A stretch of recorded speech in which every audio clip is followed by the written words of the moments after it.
साम्राज्य, सामान्यांचा असामान्य आवाज। समाजकारणाच्या आसमंतात घोंगावणारे वादळ, कुशल संघटक, युवकांचे आशास्थान, ज्यांच्या अलौकिक समाजकार्याने अनेकांचे आयुष्य उजळले, असं स्वयंप्रकाशी व्यक्तिमत्व मार्ग फाउंडेशनचे संस्थापक अध्यक्ष आदरणीय श्री संतोषजी पवार साहेब यांना वाढदिवसानिमित्त लक्ष शुभेच्छा। शुभेच्छुक आदरणीय श्री संतोष पवार साहेब मित्रपरिवार, टीम मार्ग फाउंडेशन, समस्त शाखा प्रमुख पदाधिकारी आणि हितचिंतक सोलापूर।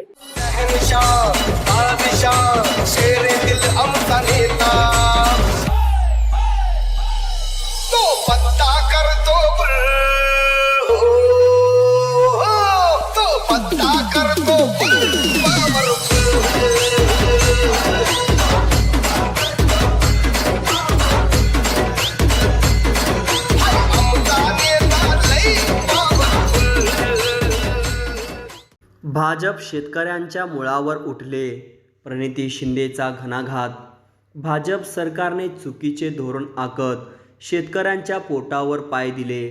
मागील 10 वर्षात पाणी प्रश्न मार्गी न लावून जनावरांच्या मुळावर उठले।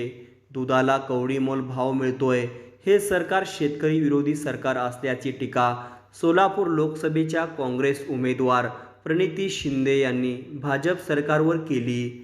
प्रणिती शिंदे मंगळवेढा दौऱ्यावर आहेत। यात त्यांनी सलगर, बुद्रुक, लवंगी, आजबेवाडी, शिवणगी, सोडीसह अनेक गावांना भेटी दिल्या। त्यावेळी त्यांनी भाजपवर जोरदार निशाणा साधला। गाव भेट दौऱ्यात बोलताना प्रणिती म्हणाल्या, दुधाला योग्य भाव मिळत नाहीये, यामुळे शेतकऱ्यांना आपली जनावरे विकावी लागत आहेत। शेतकरी पीक विम्यापासून वंचित आहे। काँग्रेसने चालू केलेल्या चारा छावण्या यांनी बंद पाडल्या। मंगळवेढा तालुक्यातील 35 गावाचा पाणी प्रश्न जैसे थे आहे। पाणी प्रश्न सोडवण्यास हे सरकार अपयशी ठरले आहे।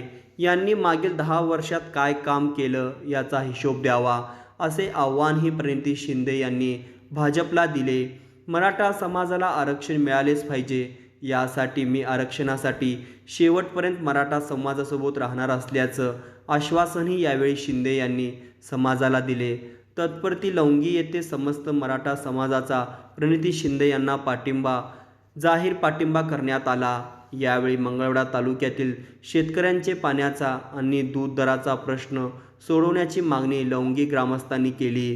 प्रणिती यांचा भेट दौऱ्यात काँग्रेसचे जिल्हा कार्याध्यक्ष नंदकुमार पवार, तालुका अध्यक्ष प्रशांत साळे, ज्येष्ठ नेते शिवाजी काळुंगे आदी उपस्थित होते। प्रणिती यांचे विचार ऐकण्यासाठी मोठी गर्दी होती।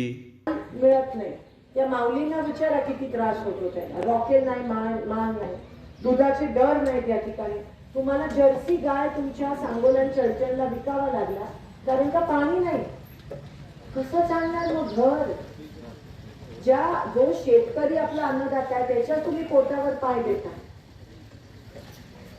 तुम्हाला दाखवत नाहीये ते पंजाब हरियाणामध्ये शेतकरी मोर्चा काढले, आंदोलन काढले, मृत्युमुखी पडतायत, पण ही गोदी मीडिया टीव्हीवर दाखवत नाहीये। काय या गावाला साधा टँकर नाही देऊ शकले, किती छोटी गोष्ट आहे।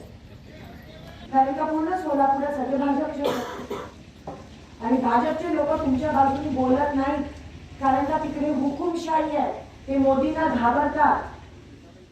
म्हणून एकदा पण संसदेत बोलले नाहीये किंवा विधानसभेत बोलले नाहीये। मग काँग्रेस शिवाय काय पर्याय?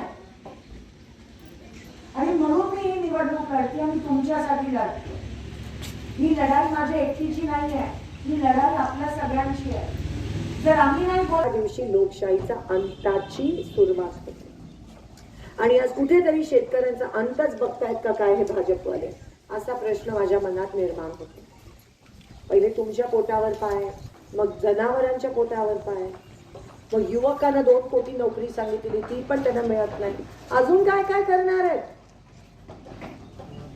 आणि म्हणजे मला कळत नाही सर, कोणत्या तोंडाने ते मतं मागायला येतात तुमच्या समोर? बघा